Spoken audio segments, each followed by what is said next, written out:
એના આગળની જાણકારી મળી રહી છે કે મનીષ મહેતાને ભાસ્કરની મૂળ જૂની પોલિસી છે કે મોટા ઊંચા પદ ઉપર બેઠેલા માણસ સામે ગમે એવા આરોપો લાગે તો તાત્કાલિક એને પાણી પકડાવતા નથી.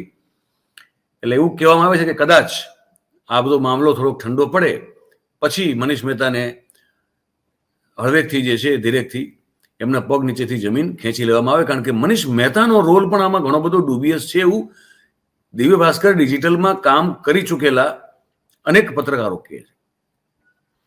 એક પત્રકારે મને એવું કીધું કે આજથી 8 મહિના પહેલા નિકોલમાં જે નકલી પોલીસ ઇન્સ્પેક્ટર બનીને આ ભાઈએ જે તોડ કરેલો હતો, જેની પણ ફરિયાદ પોલીસમાં નોંધાયેલી છે, એના સીસીટીવી ફૂટેજ મનીષ મહેતાને સોંપવામાં આવેલા હતા, દેખાડવામાં આવેલા હતા.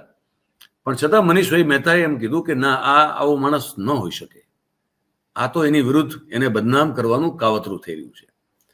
આ ઉપરાંત પણ બીજા અનેક પુરાવાઓ, અનેક આ માણસના કુકર્મો વિશેની જાણકારી મનીષભાઈ મહેતાને આપવામાં આવેલી હતી, પણ મનીષભાઈ મહેતાને એટલો બધો વાલો લાગતો હતો આ માણસ કે ન પૂછો વાત.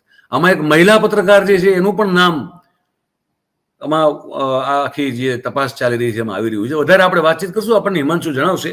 હિમાંશુ, ફોન સાઈડમાં મૂકો હવે અને દર્શકો સાથે વાત ચાલુ કરો.